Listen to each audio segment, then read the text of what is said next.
Assalamualaikum warahmatullahi wabarakatuh. Kami dari kelompok jurnal kriminologi yang beranggotakan. Nama saya Andri Hafiz Ramadan, NIM 2205040098. Nama saya Owen Fail Purba dengan NIM 2205040101. Nama saya Kamila Nafsia dengan NIM 2205040096. Di sini kami membuat jurnal kriminologi dengan judul Kajian Kriminologi terhadap tindak pidana pencabulan anak di bawah umur di Kecamatan Bintan Timur.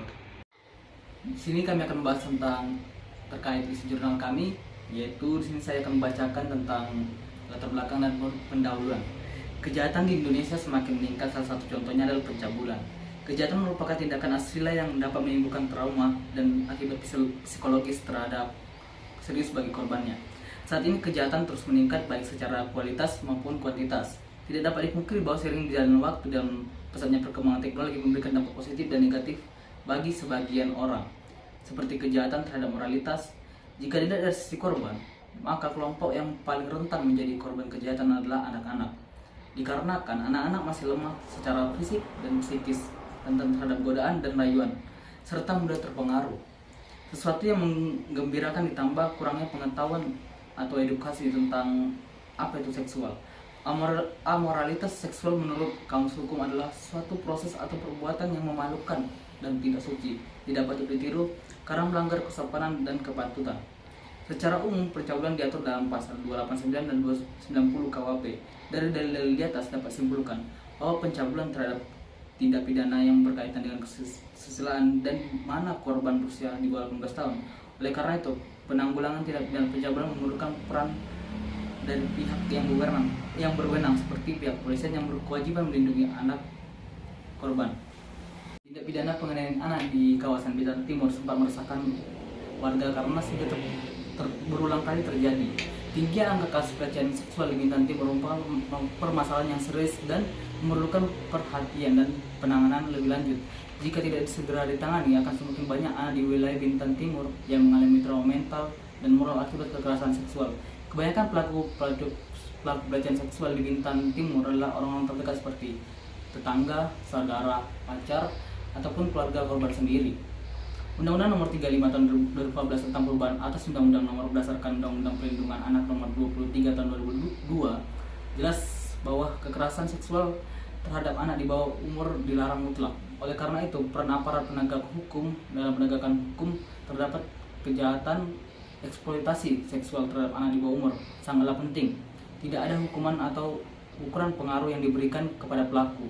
Namun lembaga penegakan hukum khususnya polisi juga harus memantau dan menerapkan ketentuan Undang-Undang Perlindungan Anak yang memberikan perlindungan kepada anak yang menjadi korban pelecehan seksual. Di sini saya akan menjelaskan mengenai metode penelitian yang kami gunakan. Dalam metode penelitian ini, metode penelitian campuran yaitu jurisprudensi normatif digunakan untuk menyelidiki penerapan peraturan dan norma hukum yang berkaitan dengan kejahatan yang berkaitan dengan pencabulan. Penelitian hukum normatif ini didukung dengan pendekatan hukum empiris, yakni penelitian lapangan dilakukan untuk memperoleh informasi dan fakta di lapangan yang bersangkutan. Jenis penelitian ini adalah penelitian deskriptif analitis yang berarti menemukan peraturan perundang-undangan yang berkaitan dengan teori-teori hukum yang diteliti. Deskripsi analisis ini digunakan untuk menggambarkan secara komprehensif berbagai gejala dan fakta kehidupan sosial. Penelitian ini digunakan sebagai sumber data yang terdiri dari data primer dan data sekunder. Selanjutnya di sini saya akan membahas mengenai hasil pembahasan dan juga kesimpulan. Pencabulan anak merupakan tindak kejahatan yang serius dan menghancurkan bagi korbannya. Pencabulan itu terjadi ketika seseorang melanggar hak privasi dan keamanan seseorang dengan cara melakukan kontak fisik, verbal, ataupun non-verbal yang tidak diinginkan secara seksual. Pencabulan bisa terjadi di berbagai situasi dan tempat, seperti di rumah, tempat kerja, atau di jalan. Pencabulan itu termasuk dalam kategori kejahatan seksual dan merupakan bentuk kekerasan yang tidak dapat diterima dalam masyarakat.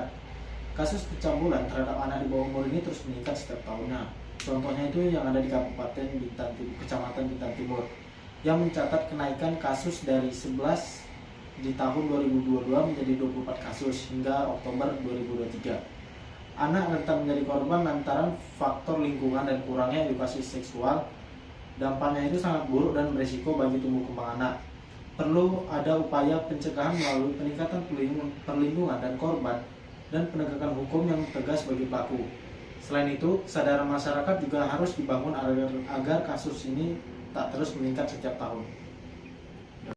Sekian hasil dari pembahasan kelompok kami. Apabila ada kesalahan kata dan kekurangan kata, mohon dimaafkan. Assalamualaikum warahmatullahi wabarakatuh.